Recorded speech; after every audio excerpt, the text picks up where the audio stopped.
बे समाव लानानै फैदों मोनसे गोनां रादाब भारतनिफ्राय 3000 किल'मिटार गोजानाव दावहा सोलिगासिनो दं जाय थोंजोङै एबा खेंसालियायै भारत हादराव गोहोम गोग्लैनायनि लामायाव जुथाइ हादर आमेरिकाया बे समाव इरान आरो इजराइलनि गेजेराव हाबफैबाय आमेरिकाया अराव गि लुनाय खामानि मावदों जाय इरान आरो इजराइलनि गेजेराव दावहाखौ बांहोदों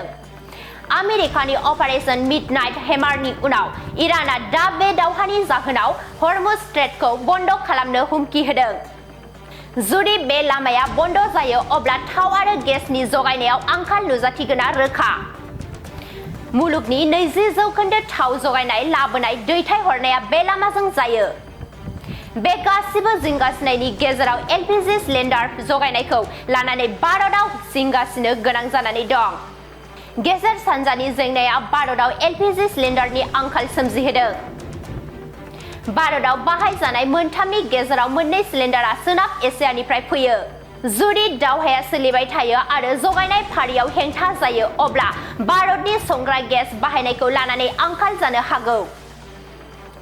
गेजेर सानजायाव बांलांनाय जेंनानि जाहोनाव एलपिजिआ बयनिख्रुइबो रैखाथि गैयै बेसाद जाबाय इकनमिक टाइम्सनि मोनसे रिपर्टनि बायदिब्ला भारतआव 14 साननिल' एलपिजि स्टक दंबावो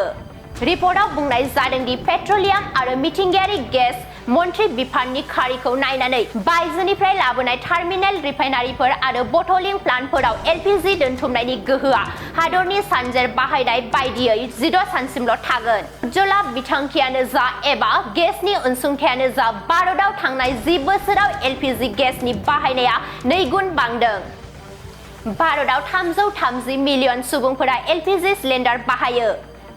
भारतआ गावनि बाहायनायनि 66% गुबुन हादरनिफ्राय लाबोयो गासै लाबोनायनि 95% सोनाबारि हादरफोर जेरै सऊदी आरब कतर आरो जुथाइ आरब एमिरेट्सनिफ्राय फैयो इरान इजराइल दावहाया गेस जगायनायखौ खैफोद खालामगासिनो दं